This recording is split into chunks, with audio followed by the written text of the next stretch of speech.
TJ Jones, the host of the State of the Saints podcast.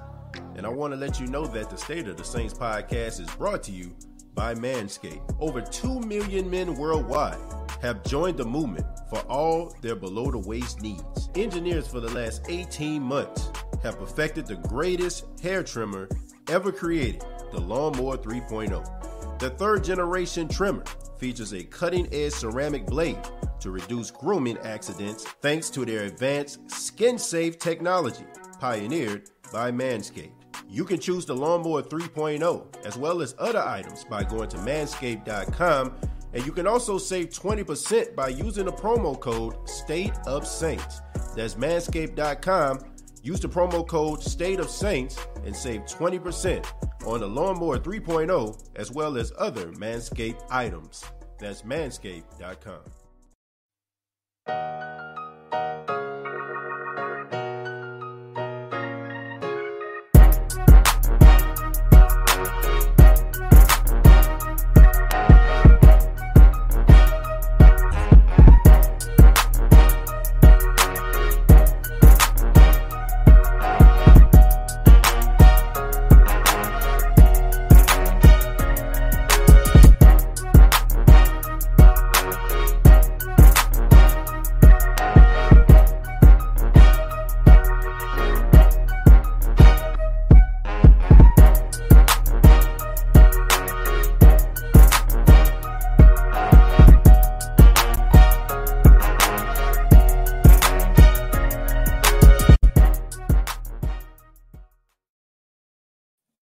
Hey, what's going on, Who Dat Nation? It is yours truly, TJ Jones, the host of the State of the Saints podcast. Thank you so much for checking out the State of the Saints podcast, where we talk New Orleans Saints. And on this edition, we're going to be talking about some of the worst, and I mean the absolute worst, Saints draft picks of all time. All right? Now, it goes without saying, the Saints have had their fair share of whiffs throughout the years. I think we all can agree to that. And there are some guys that are the worst. And then they got people that are just the absolute worst, okay? But I think we can agree to this, though. Over the last, I'll say, decade, the Saints have been doing a really good job at drafting players. They produced one of the greatest draft class of all time, which I alluded to on the last edition of the State of the Saints podcast back in 2017. But my goodness, did they have some straight hot garbage that came through the Saints organization, and we're going to be talking about it on this edition. But thank you so much for your time.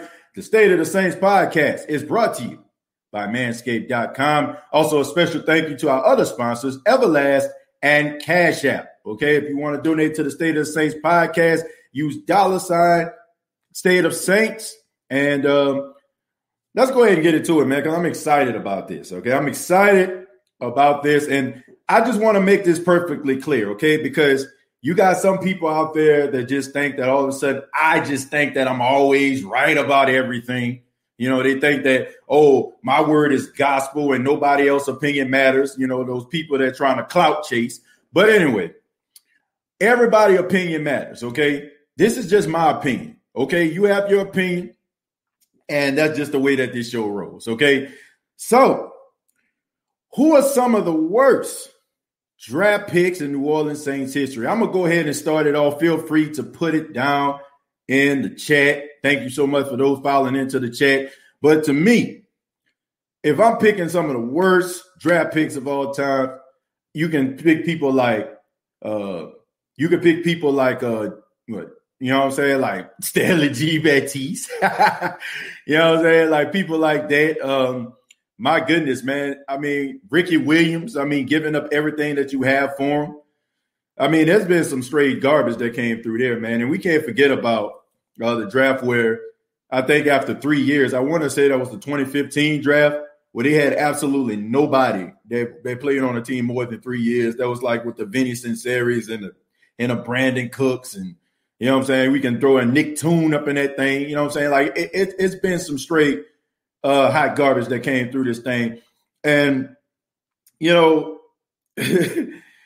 I mean, the Saints, to me, I don't know what they were thinking. I guess, you know what I'm saying, I understand. Like, okay, like George Rogers, right? I get it, right? George Rogers was one of the best running backs in college football. So drafting him, I would expect for them to think that he's going to transition to the pros and change the fortunes of the New Orleans Saints. I can understand that, but it just did not work out. Okay, it did not work out at all. Some people on the list I can think of, I wrote them down here. Von Dunbar, okay, running back out of Indiana. Alvin Toles, linebacker out of Tennessee, back, you know what I'm saying, back in the day. Man, Joe Campbell, you know, I'm putting up some names here. Rick Middleton. I mean, come on, man, like, give me a break. Jonathan Sullivan.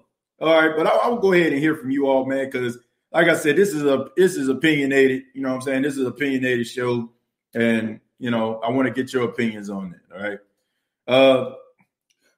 Ivan says George Rogers was a beast, okay? Von Dunbar, I just mentioned him. Irv Smith. And we got some names up in this thing. First time ever I get to see a live show right on time. Ryan, thank you very much for being here. I appreciate it. Real King fan says in 2017, we drafted this nobody, Alvin Kamara, who hasn't done anything, and it was honestly such a waste of a second-round pick. Definitely wasn't a waste of time. One of the best players in football. Mario says, hardcore Jerry Port, giving the shouts out to Jerry. Mark says, if the Saints sign free agent quarterback Nick Mullins this week, I'm okay with that. I mean, no harm, no foul. Most likely he just will be on the sidelines, come in during an emergency situation. Jamaica says, hey, TJ, what's going on, Jamaica? Mario, what's going on, man? Appreciate you stopping by. Ryan says, what's your opinion on the rumors that the Saints going for Farley? I hate to see him go to another team and ball out, but those injuries are a big risk. Well, look, could have said the same thing about Marshawn Lattimore in college, right? Marshawn Lattimore dealt with hamstring issues and knee issues all through college, but he's been pretty steady. You know, I mean, he missed his fair share of games, but not to a point where we don't understand the type of player that he is. So it's a double-edged sword here, right? You know, damn if you do, damn if you don't. They have guys that end up getting injured in college but never get injured in the pros, and then you got guys that never get injured in college, always injured in the pros. So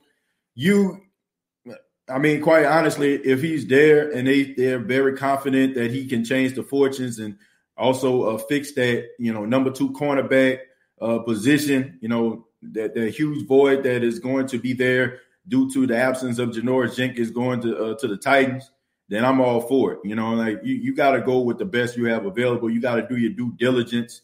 And sometimes you just got to go ahead and just close your eyes and pull the trigger. So I would pick him if you're confident about him, because, I mean, it might turn out to be in your favor. Jamaica says, how's the family doing? Been a while, but I'm back regularly now. New grandbaby, so been busy, but miss my Saints. Well, you know, glad that you're here, Jamaica. You know, I understand family business is very, very important. But we're glad that you're here. Thank you so much for checking out the live. Julia says PJ Williams is the worst. I want to say PJ Williams the worst, you know what I'm saying? Because you can't say that you can do some things with PJ. You know, like, even though if you put him on the outside, I mean, he just a sitting duck. But if you put PJ at safety or you put him at the nickel, he's serviceable. I've seen guys like I mentioned, Stanley Jean-Baptiste, a second-round pick, 6'3", 215 pounds.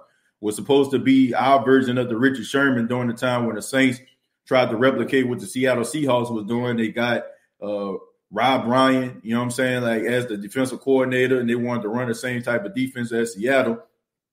And they thought Stanley Jean-Baptiste, a big-body cornerback, was going to be what it was. And the dude was just absolute trash. Dude couldn't even get on the field. Like, they even tried to put this dude on the field, like, for special teams, and he sucked.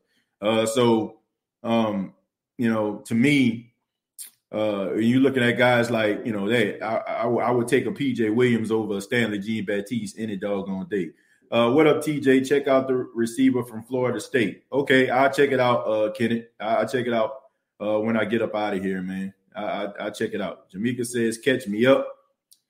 Well, basically been doing things based on the draft. We talked about some of the Saints, Mount Rushmore players on yesterday. Now we're talking about some of the worst, and tomorrow we're going to be talking about some of the best draft picks, like that the Saints have produced. And of course, that's going to lead us to the live reaction show of the NFL draft. We're going to be going live right here on the State of the Saints podcast YouTube channel. We're going to be breaking down the draft picks 1 through 32 on draft night. So I'm looking forward to it and really excited about it. That's what this is going to be all about.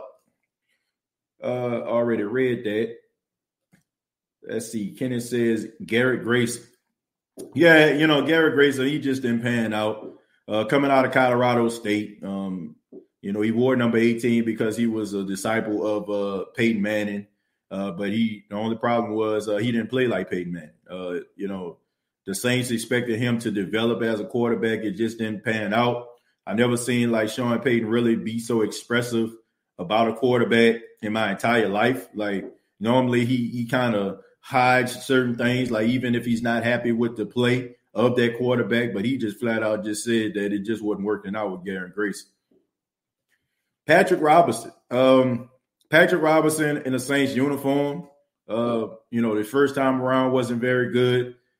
He went to San Diego, and then he went to Philadelphia, where he actually found some success. According to Pro Football Focus, he was the best nickel corner, going in that championship season when Philadelphia won a Super Bowl.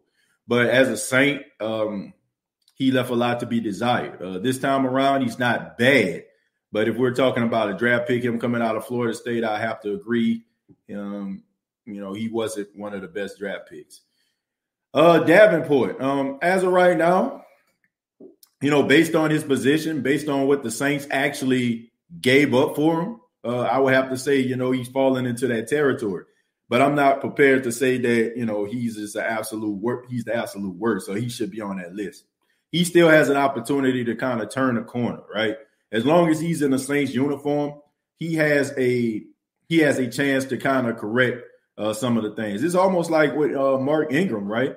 Mark Ingram, first couple of years with the Saints, he left a lot to be desired, right? And people were really scratching their heads and like, man, was this the right decision getting Mark Ingram? And then all of a sudden, like around year 4, year 5, that's when like the light came on and everybody started to respect, everybody started to respect Mark Ingram for his talent. So he still has opportunity, man. As long as he's a New Orleans Saint, he still has a chance to right the wrongs. Eugene says, bro, I'm old enough to remember Guido Merkins, the punter out of Texas. We took in the first round of 79, man. We used to use him for the gadget quarterback play, too.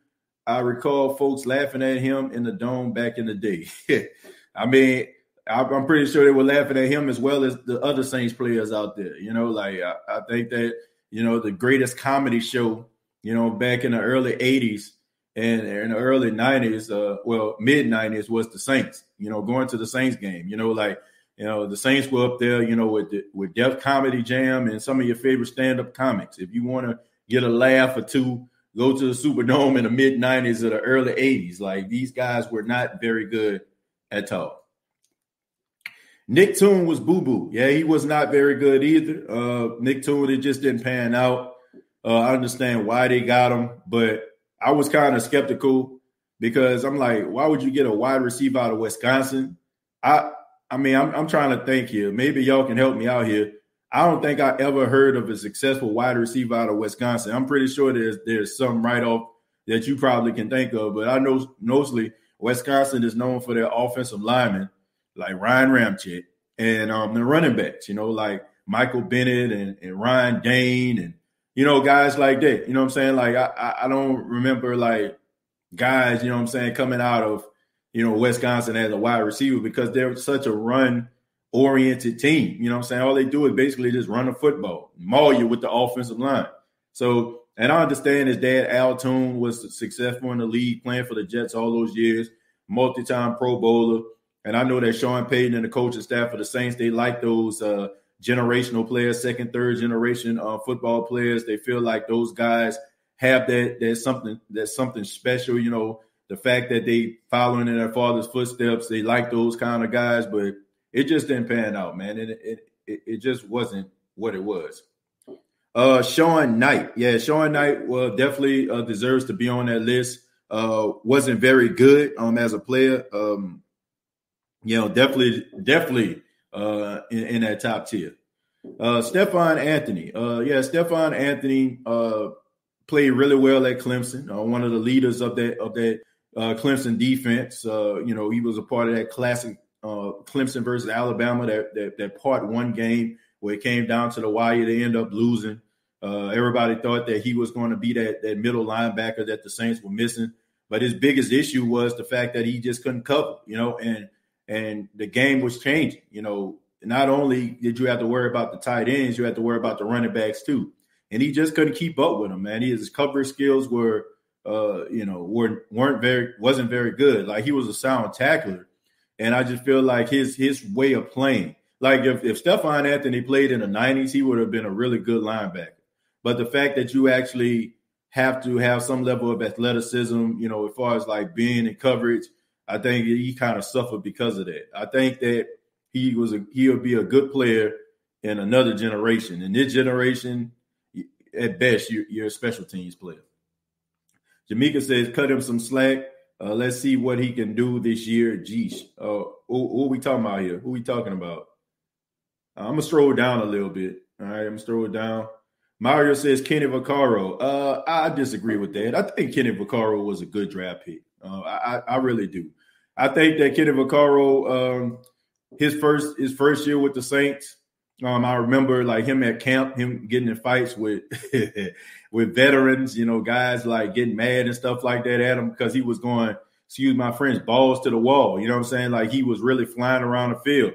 And guys told him, man, hey, man, you got to settle down, man. You got to settle down, Rook. You know what I'm saying? Because he was really like going at it. He was getting in fights at camp. Him and Jimmy Graham kind of got into it. So I like his intensity, man. He kind of lacked in coverage, but you can make an argument to say maybe it was the way that the Saints actually tried to utilize him. I mean, I know he was benched on several occasions, but if you look at him when he was with the Titans, he played pretty doggone good, man. When they had him like at that linebacker type role / coverage guy, kind of like what the Saints did with Roman Harper later in his career, he played pretty well. So, yeah. I like Kenny Vaccaro. I can't say that he was the worst. There definitely was some worse than Kenny Vaccaro, but I mean, like, I definitely respect that pick. I understand, like, when you're like in that top 15, you expect the guy to be, a transcendent type player. So if we're talking about in that regards, I have to agree with you. But one of the worst, I don't think so. You think Lattimore gets suspended for what happened with that gun? Yeah, I do. I know, out of sight, out of mind, and we're thinking, oh, man, maybe ain't nothing going to happen or come of it. But I just think that it's just a fact in the off season, and maybe that would be beneficial to him. The fact that it happened in the off season, it was early in the off season. You got some months before the season starts. So, but I do think he's going to miss a game or two. I think that they're actually doing their due diligence. The way that the NFL just takes shots at the New Orleans Saints, it might end up being a 4 game and he'll have to appeal it for a 2. But I think he is going to miss a game, maybe 2. And if they don't extend Alvin contract, they should try to get Najee Harris. Alvin already got a new contract. Alvin Kamara just signed like a new contract this past season. So this is the start of his brand new contract. He got $55 million, so Alvin Kamara is with the Saints for the foreseeable future. So if you want to get Najee Harris, fine. You know what I'm saying? I think that he's going to be a good player. I think he's going to be the first running back off the board. He might end up playing for the Steelers. I can see him playing for the Steelers or even Travis Etienne. They kind of fit that Steelers mold. But I don't think that it's necessary for them to get him. Sean Knight, defensive lineman, first round pick in 87. He held out, made 1 tackle in his career. Well, that's the thing, if you're going to hold out, I understand you got to get your money, but at the same time, you got to go out there and you got to ball out. And he did not do that. He just didn't pan out, and I don't know, man. I don't think he had just looking back, I don't think he had the drive and the determination to be great. And I think that with the expectations, expectations being high and what the Saints expected out of him, I don't think he lived up to it. I think the pressure kind of got to him. I think, I understand it's a business, you want your money, but I don't know, man. I don't think he dared to be great. Eugene says, bruh, how about Russell, what is it, Ellerben, the punter we took in the first round of 79. We even used to use him as a quarter. Yeah, I read that already. Yeah, he was talking about how bad he was. That was before my time right there. I'm not gonna lie to you. I don't remember that. I'll have to go back in the archives to take a look at that. But I can imagine, if he was around that time, I'm pretty sure he wasn't very good. The worst, Danny Wuerffel. That was bad business right there. I think that Danny Wuerffel, to me, was the worst quarterback in New Orleans Saints history. Contrary to popular belief, people think that I think that Aaron Brooks is, especially from the last episode, which leads me to my next point, and I'm glad you mentioned that. I did a poll on Twitter. I want to thank everybody for, taking a part in that poll. And the question was very, very simple. It was Aaron Brooks a great quarterback for the Saints? Okay. 93 people voted, not a lot of people.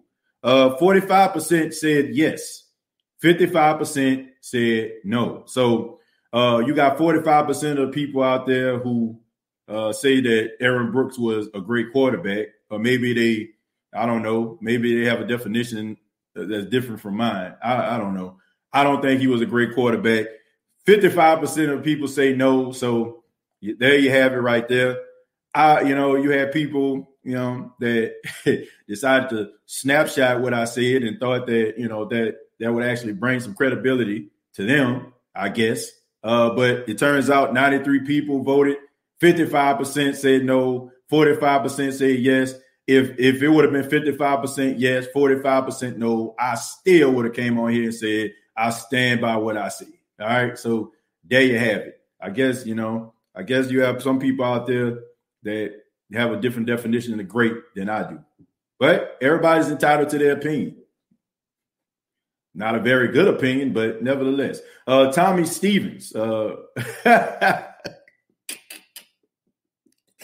Oh, man. Tommy Stevens, look, I just think that I understand why the Saints got Tommy Stevens. I do. I would assume that the Saints thought that they can actually try to replicate what Taysom Hill did if they decide to move Taysom to the starting position, right? And you got to keep in mind, the NFL draft was going on.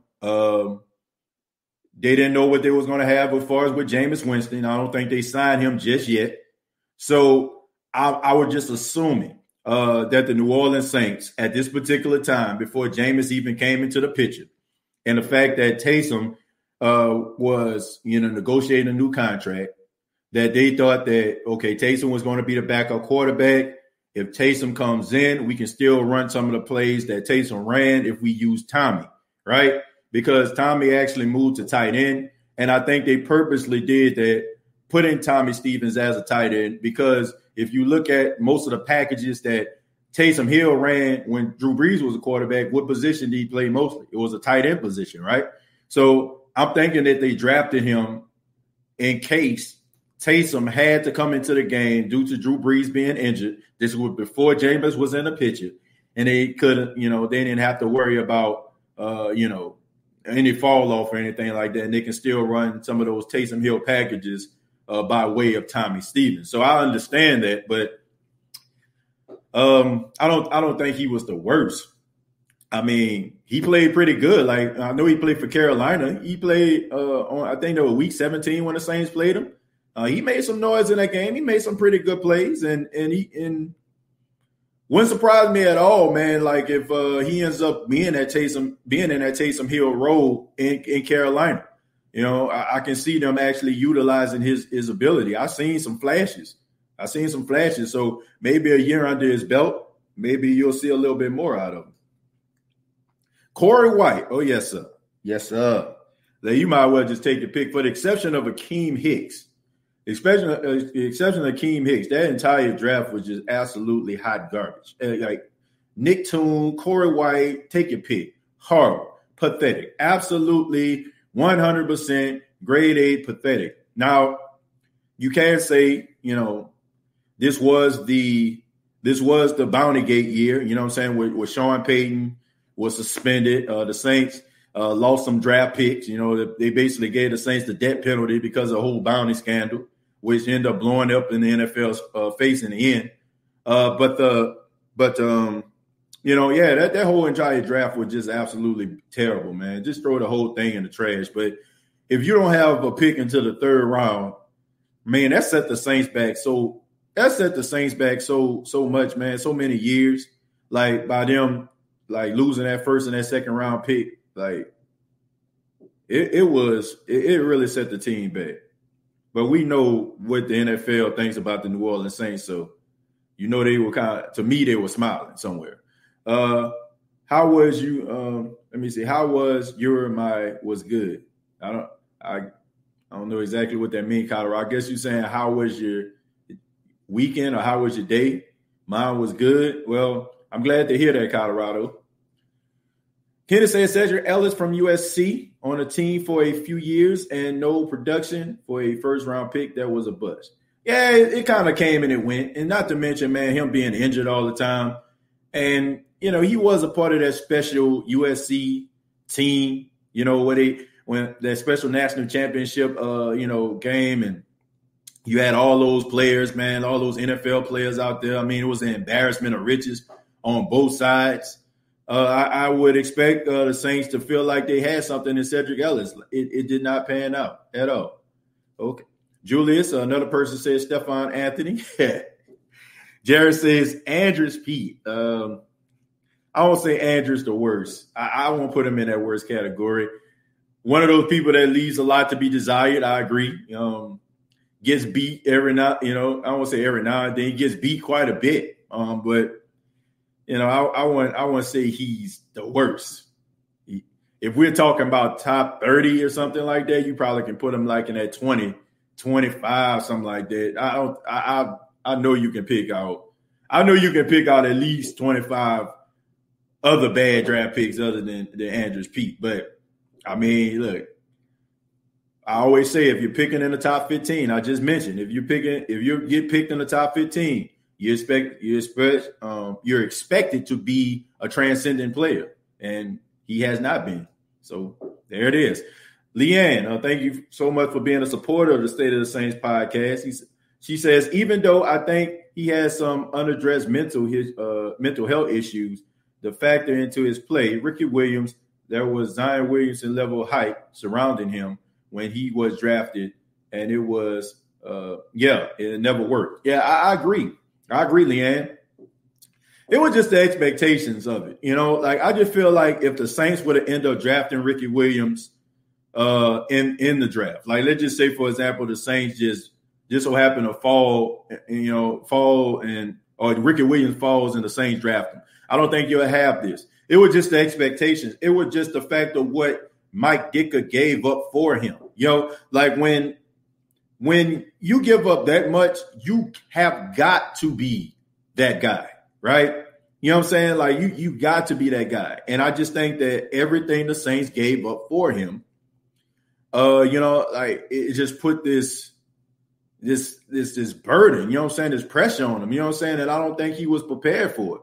And the thing about it is, Ricky Williams, everywhere he went, he was the best. And he was celebrated. At Texas, he was celebrated. His high school, I want to say in San Diego, if I ain't mistaken, where he came from, I think he was like celebrated. But the thing about it is, like when you go to the pros and everybody's critiquing every single thing that you do, I don't think that he was prepared for it. I really don't. I don't think he was prepared for it at all. Brandon says Usama Young. Yeah, man, wasn't very good, but he was mostly in spot duty. I can remember him getting beat on that double move by Pierre Garçon in the Super Bowl 44. Yeah, but he definitely was one of the worst. I'll give him that. Worst draft pick, TJ Jones, third round, 2011. Oh, man. Me personally, if I played, I definitely don't feel like I would have been the worst draft pick. I think I wouldn't have, I don't think I would have been the worst. I won't say I would have been the best. Lee Evans wasn't very good. John Bocci. Now we just the linebacker out of Michigan State. But honestly, who expected him to do anything? I didn't, and I don't even think he was a draft pick. I think he was an undrafted free agent, if I'm not mistaken. So I don't think anybody expected him to be like anything besides a special team player. I think if you expected him to do anything, I think it was basically wishful thinking.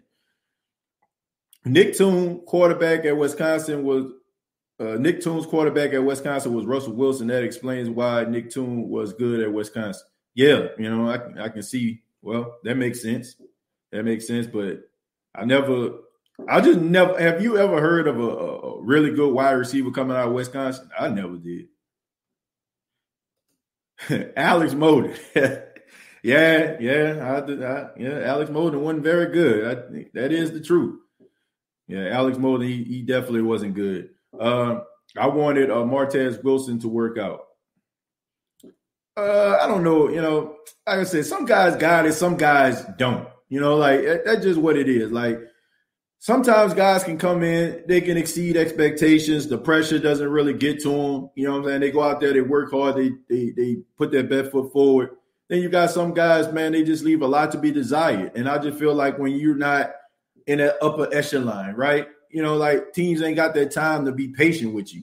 Like, if you're like a first, second round pick, teams will be like, okay, we'll work with you. You know what I'm saying? Especially if they see you trying to work hard. But if you kind of fall down in the draft and you're like, and you just don't leave it all on the field, most likely you're going to get cut. I remember a game where somebody had a sign saying, by taking Sean Knight in a trade, the Broncos made our day.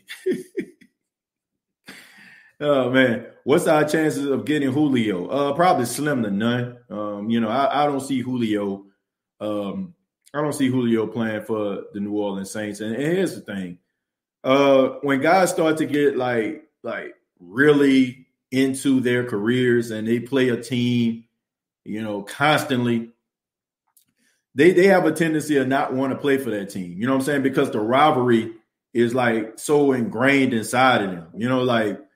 You see guys that come in 2-3 years, they might go to a team in the same division. But I think Julio going into his 11th season, if I'm not mistaken, he's going into his 11th season. I mean, he's been with the Falcons that whole time. For a fact he don't like the Saints. You know what I'm saying? Like, that's like with Steve Smith Sr. You know what I'm saying? The Saints actually reached out, wanted him to come to the Saints, at one time. But he didn't want to play for the Saints. He was like, man, nah, I can't see myself with that black and gold on. You know what I'm saying? So I do feel like, players don't want to, don't want to go that route. But if it is via trade, I don't see them trading Julio Jones to the Saints. I really don't. I don't see that happening. I don't see that happening. I can see Julio I can see Julio probably not showing up. You know what I'm saying? If he do show up, he just ticked off that the Falcons would have the audacity to trade him to the Saints. And you know what I'm saying? He don't want to light him up, but I don't think he would really want to play for the Saints. Ricky Williams, when he was traded to New Orleans, absolutely. Yeah, that's definitely top three to me. And not to mention he was always hurt. Adrian Arrington. Yeah, they wanted Adrian Arrington to work so bad. Him coming out of Michigan, man, he had all the tools. Like, he was like 6'4". He was about 210, 215. Like, he looked the part. They gave him the Brandon Coleman treatment. Like, please work out, please work out, please work out.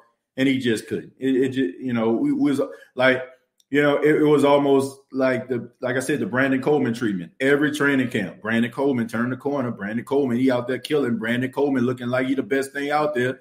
And then when it's time to get on the field, like, missing in action, right? So they gave Adrian Arrington the same type of treatment. It just didn't pan out, right? I mean, he had all the measurables, right? He looked the part, but it just wasn't, it just didn't pan out. Now, stroll down a little bit to Kenneth. Kenneth says Brooks was trash, but better than most we had before him. And that's the thing, Kenneth. And I say this all the time, right? I said this last night, and I used this as an example. right? I said if I had salmon, right? This is my first time trying salmon. And I said, this is the best salmon that I ever had in my entire life. Like, what am I actually saying? What am I actually saying? I mean, this is my first time trying salmon. I've never tried it before. And you know what I'm saying? But I'm saying it's the best thing. What am I actually saying? I'm not saying nothing at all because I don't have much to choose from. I never tried, you know what I'm saying, a certain type of salmon. I never tried it prepared this type of way. I only tried it once. So it's a little small sample size. If we want to be technical, right? Aaron Brooks is a New Orleans Saints. He is a great New Orleans Saints quarterback. If we want to be technical, because there's not much to choose from. But what am I actually saying? What am I actually saying here? Like, how many great quarterbacks have played for the New Orleans Saints? I only can think of one, and that's Drew Brees. So if Aaron Brooks is next, what am I actually saying? The Saints have been playing football since 1967, right? So what am I saying here? You know what I'm saying? Like, 35 plus years. They went 35 plus years without having above average or middle of the pack quarterback play. You know what I'm saying? Like they went all that time. And in comes Aaron Brooks. So that's the way that New Orleans Saints fans, to me, like some of them, evaluate talent because they don't have anything else to compare it to. If I start like talking about great linebackers for the Pittsburgh Steelers, right? And I say somebody like, let's just say Ryan Shazier, you know what I'm saying? God bless the brother. Let's just say if, you know, he didn't end up getting hurt, he was on a trajectory of being good. But would I say he one of the greatest linebackers in Pittsburgh Steelers history? No. You know what I'm saying? You got to think about Jack Lambert. You got to think about, you know what I'm saying, Greg Lloyd. You got to think about Kevin Green. You got to think about all these other guys. You know what I'm saying? Like you start thinking about quarterbacks, right? You start talking about Romo, right? Romo broke all of the records of all of the quarterbacks that were part of the Dallas Cowboys. But would you say that he's better than Don Meredith? Probably not. Would you say that he was better than Roger Staubach? Probably not. Would you say that he's better than Troy Aikman? Hell no. You know what I'm saying? So what am I like? The Saints didn't have great players.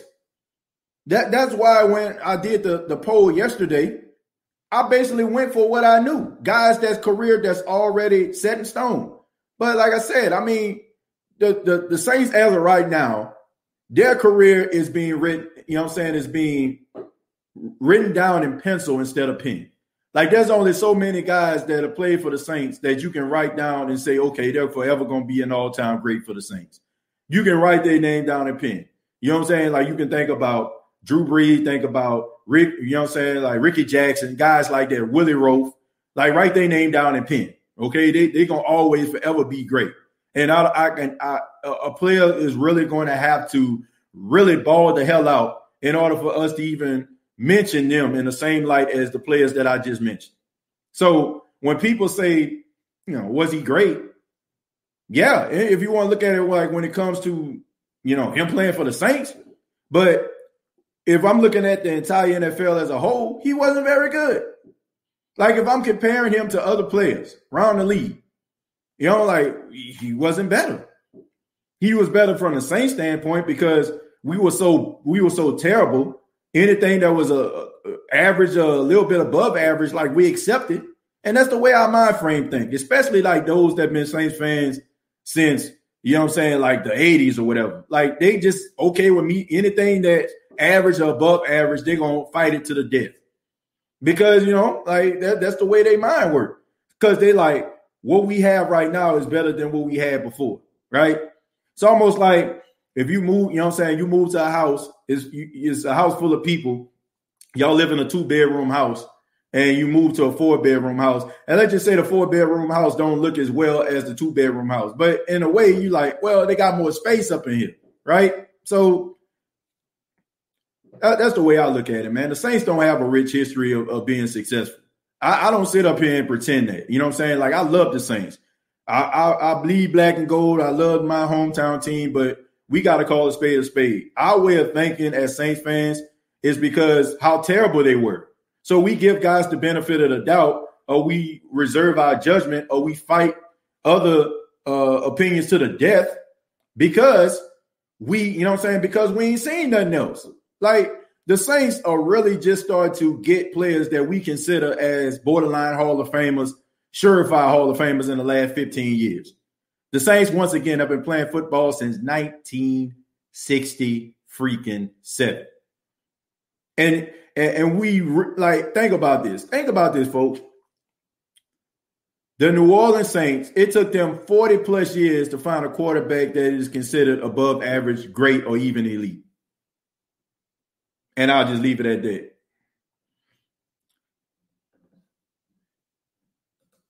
Pax Action says Saints are my favorite. Well, mine too. Corey Wilson was a bust for sure. Courtney Wilson, yeah. Von Dunbar out of Indiana. Oh, yeah, terrible.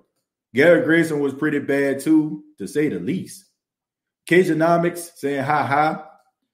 Eugene says Saints fans seeing Breeze play for the first time was like people flying first class for the first time before the moment we didn't know quarterback play could be so good because we had never seen. Exactly. And that's why I say it just clouds your judgment. Like I said, like if you see something that you've never seen before or you're not used to, you want to continue to have that feeling. You want to continue to have that same feeling. And anything that gives you that same type of feeling, you want to keep that around for a long period of time. You're going to fight it to the death because the only thing that you remember is that great feeling. If, like, let's just say if you had vanilla ice cream your whole entire life, right? I love vanilla ice cream. You ain't never tried no other ice cream. Only thing you know is vanilla ice cream is the best. Give me some other variety of ice cream. You might like Rocky Road. You know what I'm saying? You might like sherbet. Might like, you know what I'm saying? Like, chocolate. Give me more variety and then you'll have something to choose from. But if you keep on, like, if you just ate vanilla ice cream your whole life, you like, vanilla is my choice. That is what it is. And nothing, like Drew Brees has spoiled a lot of Saints fans and has also clouded our judgment about what great quarterback play is. Aaron Brooks, to me, like was a big fish in a very little pond, right? He a whale in a gutter to me. Like, I'm not saying that he, a gutter guy or whatever. I'm just saying he a whale in a gutter. Where it just rained. Like, it's so painstakingly obvious that a whale is chilling off in that gutter. Like, who can you really compare this guy to before Drew Brees got here? Like, really? It's like, what, Bobby Hebert? You know what I'm saying? I love Bobby, but a lot of people don't look at Bobby Hebert in that same light. I love Bobby. You know what I'm saying? Like, Bobby has been on the show. My grandmother, like, he's one of her favorite players of all time. But, like, who are you comparing him to? Archie Manning? He ran for his life. Statistically, Archie Manning wasn't very good. It was just the fact that we knew what he was, and we give him the benefit of the doubt for being on bad teams. So what am I actually saying here? What am I actually saying? Ghostface Griller, thank you very much for being a supporter and the $10 donation, says who that TJ. Yeah, man, thank you for being here, Ghostface, man. Finally caught it live, man. Ghostface always says that, I caught it late, but thank you for always going back watching watching the recording version, you know what I'm saying? But thank you for always supporting, man. Jim, don't call me Chris Everett. Well, he wasn't drafted by the Saints. He played for the Rams. And Jim Everett, he had some success with the Saints. He had some success, not much. But I remember Jeff Blake. Yeah, me too. I think Jeff Blake would have ended up being really good. I think that he kind of planted the seeds of, that playoff run for the Saints. Okay. I think that when he got hurt, Jim Haslett in his first season, he had to set the tone. He had to do something that Saints fans wasn't used to, that's winning football games consistently. And then when Aaron Brooks came in, the rest was history. Do I feel like if Jeff Blake would have played or constantly played, do I feel like he would have gave the Saints some success? Absolutely. I just think that when Aaron Brooks came in and the way that he was playing, I think it was hard to go back to Jeff Blake. But Jeff Blake was definitely not a bad quarterback. Got a lot of respect for Jeff Blake, Let's bring Fred Weary back. Let's not. Hector, hey, man, a long-time lurker, first time catching you live. Keep it going. Love the energy. Hector, thank you so much, man. Hopefully, won't be your last time catching it live. And thank you so much for being a supporter, man. Thank you for watching, man. All the people that view the podcast, I appreciate it. Greg, Ridge, and Cajun says, hey, y'all, and got the profile picture of the Crystal Hot Sauce. Okay, always got to have Crystal Hot Sauce on deck. Tony Rice says, if the great Julio had played in just 2 more of the 7 games that he missed, he would have had another 1,000-yard season. Yeah, but, Julio has been great, and he still is to me. Definitely going to the Hall of Fame, no doubt about that. I think that, I think we all can agree that he was dealing with some injuries. He has a lot of heart, man. I remember he was dealing with the hamstring issue. I think the second time they played the Saints, I think it was like on a 4th and 15, he came in the game like he limped out there and he caught that pass on a 4th and 15 to convert a first down for him. Like Julio Jones, like you can say what you want about him. The only thing I can say that, that I don't like about Julio is the fact he played for the Falcons. But I've always liked Julio Jones. Even his time at Alabama, he was unguardable. In some ways, still unguardable. I just wish him the success, man. And if they end up trading him, hopefully he goes somewhere where he can actually, play for a championship. I think he deserves it. When guys start to put in that work and they really grind hard, you wish them well, rather they play for another team or not, the team that you don't like, So I wish him the best, man, And if he played for the Falcons, I still wish him the best. It's just, I just wish them as a team, all the bad luck in the world. I wish all the bad things in life happened to them and nobody else but them. Oh, hate. Y'all remember player haters ball on Chappelle show? That's the way I feel about the Falcons. Jared Poor says Grilla. Jim was a big dude. Yeah. Jim Everett was a huge guy, man. And Jim Rome found that out personally, man. That was funny. When Jim Rome thought that, he had this invisible wall because they're on television and he couldn't keep the same energy. When Jim Everett, got there in the studio, he thought that, oh, man, he's not going to get up and do nothing. Boy, was he wrong. I'm back. Had to go make a run. Jerry, thank you for coming back, man. Appreciate it. Ghostface giving a shout out to the OG. Billy Joe Holbert. Yes, absolutely hot garbage. I think somebody said this. I can't remember. Forgive me. But on the last episode, somebody said if your name Billy Joe and you got a quarterback named Billy Joe, most likely you ain't about to win nothing. Maybe in a Texas state championship game or something like that, or probably Alabama or Mississippi, you probably win a state championship, right? That you go Billy Joe, but not in the NFL. Run for your life, Archie. Yeah, I'll never forget Archie Manning jersey getting ripped off his body. Caleb says this is the best podcast, period. I agree. Look, I agree with it. But thank you so much, man. I appreciate you for being here. Thank you so much for checking out the podcast, and I appreciate those kind words. I think there's some very, very great podcasters out here in the world, especially that cover the New Orleans Saints. I just like to think that I'm one of the best. You know what I'm saying? I don't mind saying that. I put a lot of hard work, a lot of dedication to what I'm doing. And you know what I'm saying? It wouldn't be nothing without you all being here. Contrary to what anybody may think, Let's see. Abby says, Dave the Bus Wilson. Are you talking about Wade Wilson? Dave, okay. I don't know if you're talking about Wade or Dave. Fred Weary was okay, suffered ACL, but already lacked foot speed, but was high awareness. Fred Weary, hit and miss. Could dissect the play, but always was a day late and $1 short.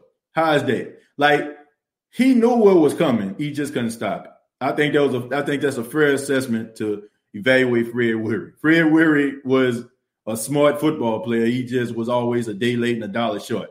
Always around the football, just couldn't capitalize. I mean, he was always like a tick or two off, but he knew what he was doing. Julio goes to Arizona Cardinals, I bet. That'd be one hell of a team with Hopkins on one side and Julio on the other. My goodness. My goodness. Is retirement home for the NFL? Right back at you. Yeah, I know, Tony. You know, I know you're a Falcon fan, and I'm pretty sure you don't wish us any good luck either, man. But I appreciate you being here, man. Thank you so much for walking into the Lions Den every episode. Eugene says running back Antonio Pittman out of Ohio State. Word to Pierre Thomas. Kyle Turley. Kyle Turley wasn't bad. But I will say this, if the only thing that you will mostly remember by is drawing a Jets helmet into the stands, and not really by or your lone locks of being that rebel, but everybody liked Kyle Turley. Like Kyle Turley embodied New Orleans. You know what I'm saying? Like every now, like the thing about being a Saints fan, sometimes the fan favorites not even the best person on a team. Like it's always like maybe like that special teams guy that tries hard. You know what I'm saying? Like think of like Fred McAfee back in the day. You know what I'm saying? Like guy that played on special teams. Like he was a fan favorite. Like everybody loved McAfee. You know, like it's always like guys that kind of fly under the radar. Kyle Turley was that guy. You know. Keith says, "What up, TJ? It's been a minute, bro, but I heard the Ravens trying to get Julio. That's not a good move for him. That's not a good spot for him. I'm sorry. No disrespect to Lamar Jackson, but I feel like his stats, I'm talking about Julio, would take a huge hit if he was to go to the Baltimore Ravens. The way that they run, the way their offense is structured, I think Julio would be extremely frustrated. You know, I think he'll be extremely frustrated because make no mistake about it, he still feel like he got something left in the tank. And, guys still want to produce and they want to go to a team where they can go out there and show their talents. I would think that he would like to go somewhere like New England, go somewhere like San Francisco, even though I don't think they can afford him. I'd be shocked if they did. Somewhere where somebody to throw the football, they'll be able to invest in his talents. Like I said, no disrespect to Lamar Jackson, but the fact that they're so run-based, so option-based, I think that Julio wouldn't be happy in Baltimore. I really do. TJ Buck Nasty Jones. Oh, hate. Delvin Bro wasn't a draft pick. I don't want to say, and he was really good, man. I think he's one of the best players to ever play Canadian football, man. So I just think that the injuries that he sustained, I think it kind of stopped him from being on the field. So I wouldn't put Delvin Bro in that category. And like I said, he wasn't drafted by the Saints. Remember Ice-T on the Player Haters Ball telling the crowd next on one of y'all disrespect me, somebody getting stabbed. Believe that. Yeah, I remember that. Slim says Aloy Kakaha. Aloy Kakaha had his moments, but I definitely would put him in that category as one of the worst because he couldn't stay healthy. But the Saints took a gamble on him anyway because in college, man, he had 2 ACL injuries one on each leg. Aloy Kakaha, I think if he would have stayed healthy, he would have been good. I think him leaving college, he led college football in sacks. So I can see why the Saints understood him. But the thing about it was, when you're a second-round pick, teams want more out of you. And when you're only in the game on third down for NASCAR packages, that ain't good. I mean, he forced a couple fumbles. Like, he led the team in forced fumbles his rookie season. But like I said, he kept on getting injured, couldn't get on the field. So, yeah.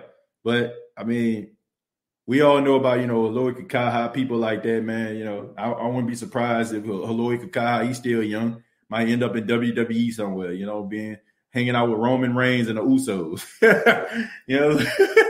I mean, he still got a lot left in the tank, man. He played in the XFL. XFL fell under. So, I mean, he still got, I seen like him recently and stuff like that. He still looks like he in good shape. He looks like he in good spirits. So, who knows? Aloy Kakaha might end up in WWE, hanging out with Roman Reigns, being part of the table. Roman Reigns, the head of the table, he might be like one of the guys that, come out there. Who knows? Gigatis, how much he was paid for one season? Who we talking about here? Let me go back. What did Gigatis say? I apologize, Gigatus. I missed your comment. Let's see. It was either 43 or 45. Who we talking about here, Gigatus? Who we talking about? I kind of missed that. I know this cat wasn't drafted by us, but Jason David. Oh.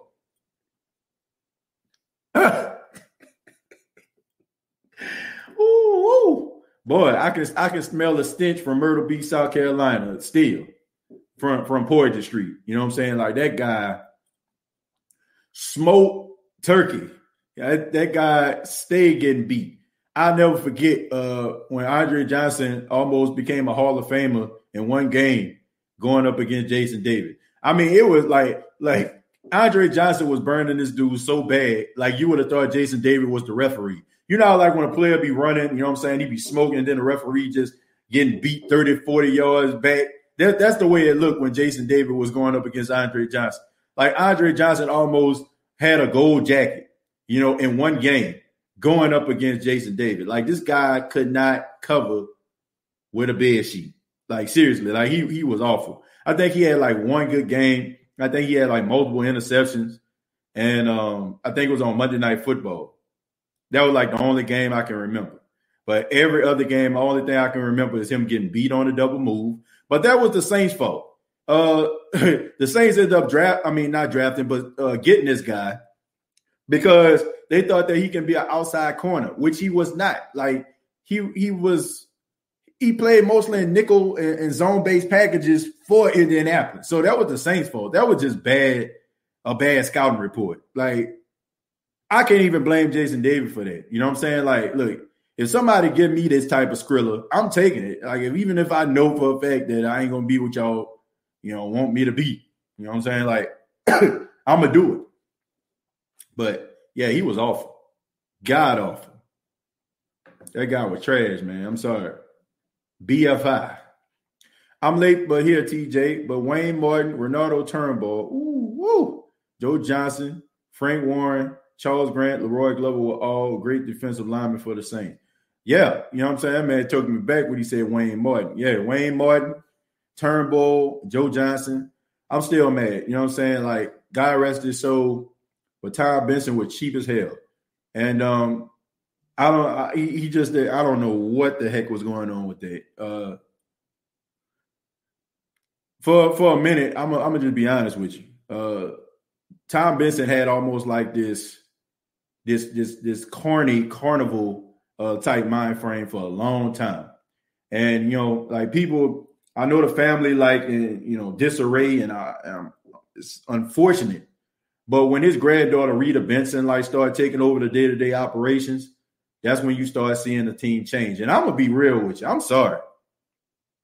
But if Rita Benson LeBlanc would have still been like head operations with the Saints, I think the Saints would have had more Super Bowls.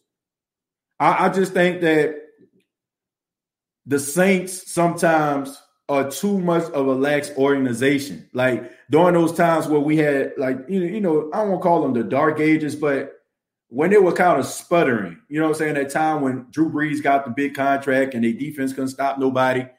Like, I feel like if Rita Benson, you know what I'm saying, would have still been like a part of the Saints organization, I think the Saints would have been able to do a lot better. Because the thing about it is Sean Payton didn't like her. You know what I'm saying? I guess they butted heads because she demanded so much. You know what I'm saying? Like, and I get it. You know what I'm saying? Like, sometimes you can't have a lax organization. Sometimes I just feel like that's going to be the detriment to the Saints sometimes. Like when you have a lax organization, like when a team wins more than they normally do, sometimes you like kick your heels up and put your hands behind your head. You're like, you know what I'm saying? I'm fine. It's fine. Like we ain't got nothing to worry about. But Tom Benson, back to Tom Benson, I just feel like he had like that carnival type feel. Like, you know what I'm saying? Like I'm a put together these makeshift games. You're going to show up anyway because it's a carnival, right? And I'm going to pocket all of the money. I'm not going to fix the rides. I'm not going to, you know what I'm saying, make the game more, you know what I'm saying, like more easier for people to play so they can win the big stuff bear. I just want to pocket all the profits. And that's the way I felt when he let go of Sammy Knight. And Sammy Knight went to Kansas City. Leroy Glover ended up leaving, you know what I'm saying, going to the Cowboys. And Joe Johnson went to the Packers. Like you had on every single level, you had an anchor defensive end, you had an anchor at the linebacker position, and anchor in the secondary. Everybody knows Sammy Knight, he brought in the wood, right? We know that, you know what I'm saying, like Leroy Glover was running sideline to sideline, and Joe Johnson, he was getting pressure on the quarterback. And if you add Norman Hand up in that thing, nobody was running on the Saints. But Tom Benson didn't want to keep these guys. I don't know, man. He let those guys go. And I just feel like that was when the Saints, like, you know what I'm saying? Like, well, time to get somebody else. But I'm glad that Rita Benson, you know, to me, set the tone of what the new generation of Saints football is going to look like. And I think Gayle Benson does a really good job now. You know what I'm saying? Like, understanding, okay, you know what I'm saying? Like, it's set. And I like the fact that Gayle and Rita kind of softened up the old man before he passed away, because I don't think that some of the decisions would have been made if it were just his decisions alone. You know, I don't know what they did. I don't know if they guided him to it. Maybe, you know what I'm saying, him marrying Gayle, you know what I'm saying, kind of softening him up. Maybe he realized that he was getting older. He had to leave a legacy. That's why you see him donating money to Canton and seemed like he was a little bit more loose with the checkbook. But Tom Benson was God bless him, God rest his soul, but he was a little bit of a skinflint, man. And I think that it cost the Saints a lot. Everyone, be sure to share this on your respective social media accounts. We got to blow TJ up as the top sports podcast. Well, Jerry, I appreciate that, man. But look, y'all already make me feel like I'm the top sports podcast. Like, I'm really being honest, man. Y'all make me feel that way. You know, like I said, I mean, people, it's just crazy. Like, you know, people recognizing you from doing a podcast, and I don't know, man. I'm just an everyday guy. You know what I'm saying? Like, my mom tells me all the time, she gets all excited, like, oh, you know, they was listening to you. Because, you know what I'm saying, shouts out my mom, you know what I'm saying, she hurt a leg not too long ago. She was going to therapy. And she talks about how the people, you know, shouts out if she's at physical therapy right now, shouts out to all those out there, you know what I'm saying, at the therapy place where she goes to. But, you know, she gets this kick out of it. But I just don't, you know what I'm saying, I just don't see it, man. Because, you know, I mean, to me, I'm just an everyday guy. You know what I'm saying? I still feel that way. You know, and I don't think I'll ever change. You know, so thank y'all, you know what I'm saying, for being here. Thank y'all for allowing me to be the go-to guy for you all to talk Saints football. I really do. But there's so many other great guys out here, man. Nas is really good. Aaron out there, you know what I'm saying, the Black and Gold podcast, Big Q, Deuce Wenham, Ross Jackson, CB, Pretty Carly, you know what I'm saying? Like all those different people out there that's putting in the work, man. And, you know what I'm saying, I got so much respect for them, but I thank y'all, man. I thank y'all for y'all kind words, and I thank y'all for y'all support. I really do. Keith Jones says, I disagree about Rita Benson. Sean Payton wouldn't be here if she had the power to can him. Well, here's the thing. Here's the thing, Keith. I agree. Okay, you're absolutely right. You are absolutely 100% right. But Keith, wouldn't you agree that organizations need accountability? Like, you got to keep in mind, okay, if you're a good worker, right, you go to work, you do a good job, but let's just say all of a sudden you start getting comfortable and you start getting lackadaisical, right, and you're not really putting your best foot forward.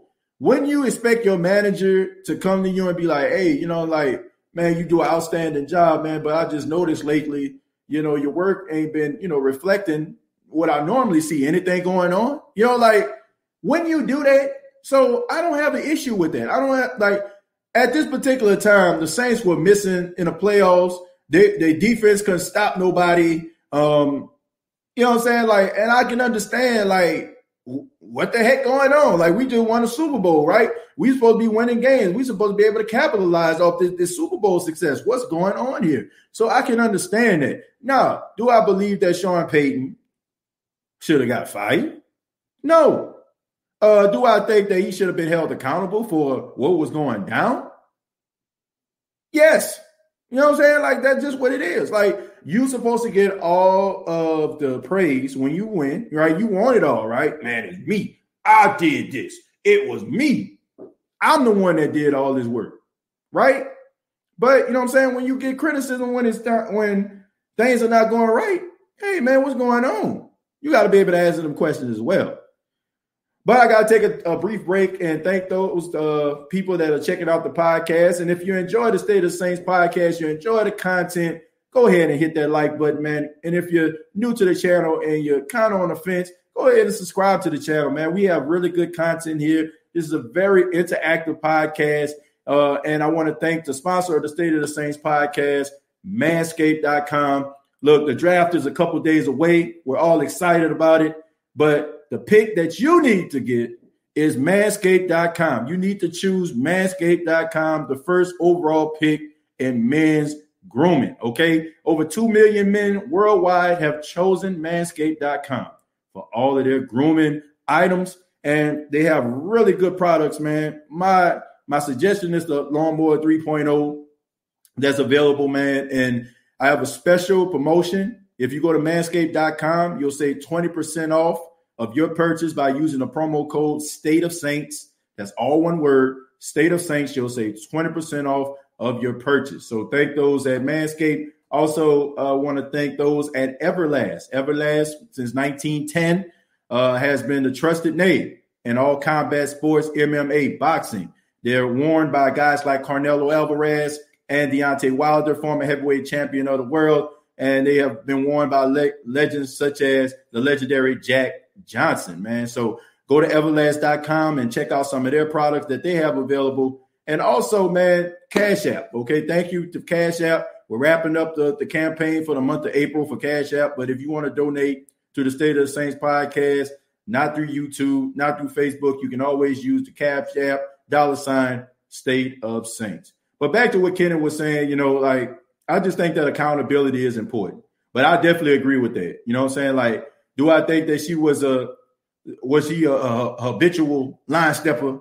Absolutely right. Absolutely right. Like, she used to overstep, you know what I'm saying, overstep her bounds. But it was because, man, she was just so emotionally invested in it. But I do think that you need a yin to the yang. You know what I'm saying? Like, you need somebody that going to keep your competitive juices flowing and have you on your toes every now and then.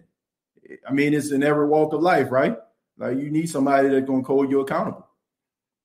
Mike, thank you very much for the $2. Says, I can't wait for Thursday when the Saints draft the O-line.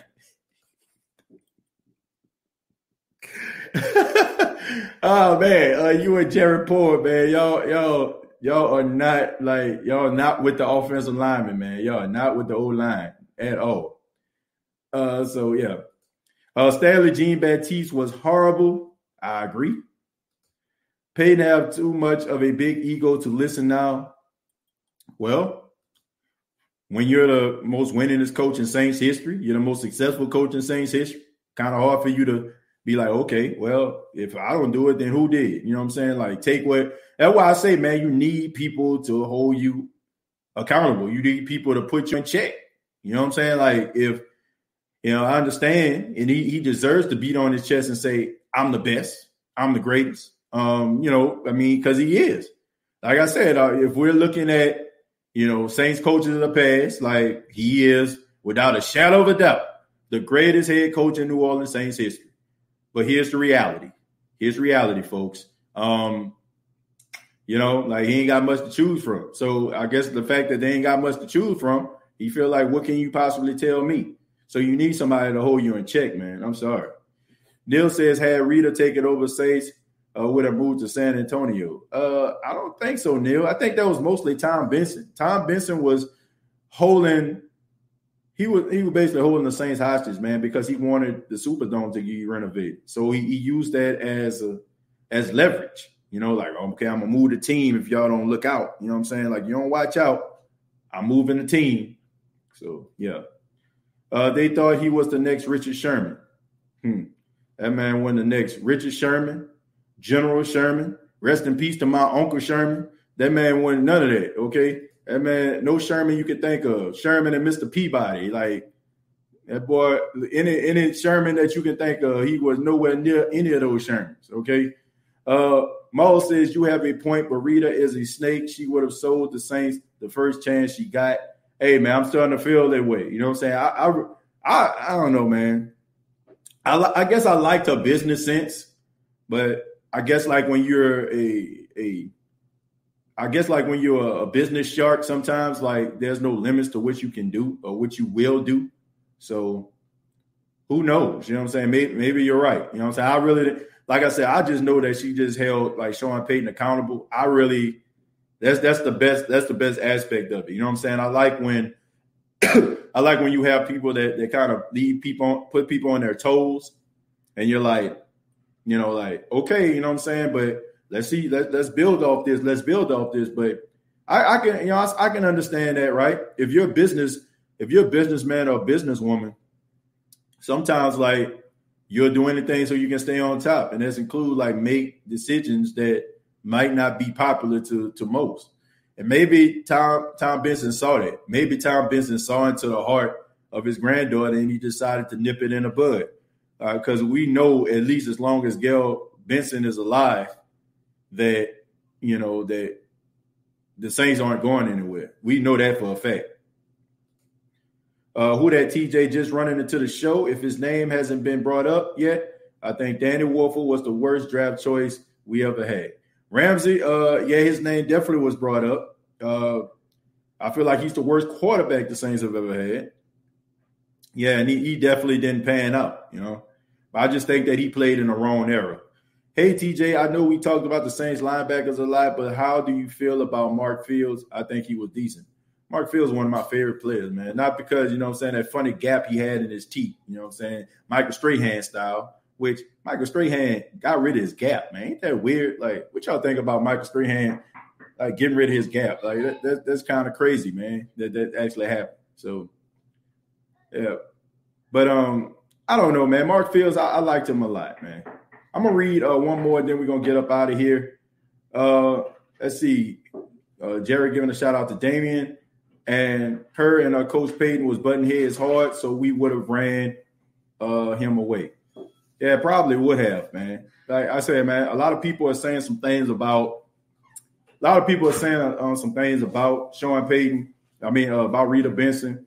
I looked at it from a business aspect, but I mean, a lot of y'all follow that story much more than I have. Hey, TJ, we drafted the punter in the first round and the old lineman from the SWAC. Oh, man. Well, look, speaking of SWAC, I want y'all to check out the video that I did an interview with Jay Walker from ESPN. He covers all the HBCU football games.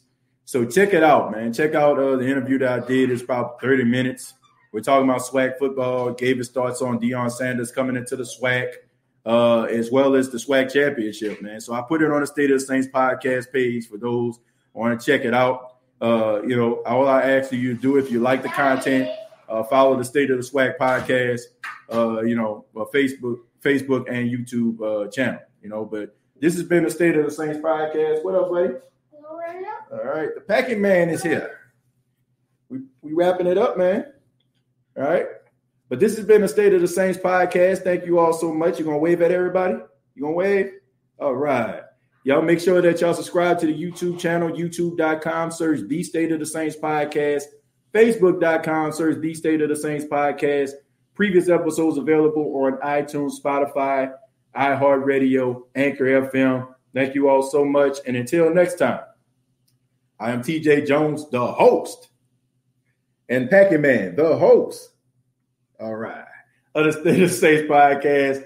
And all we have to say is, who that?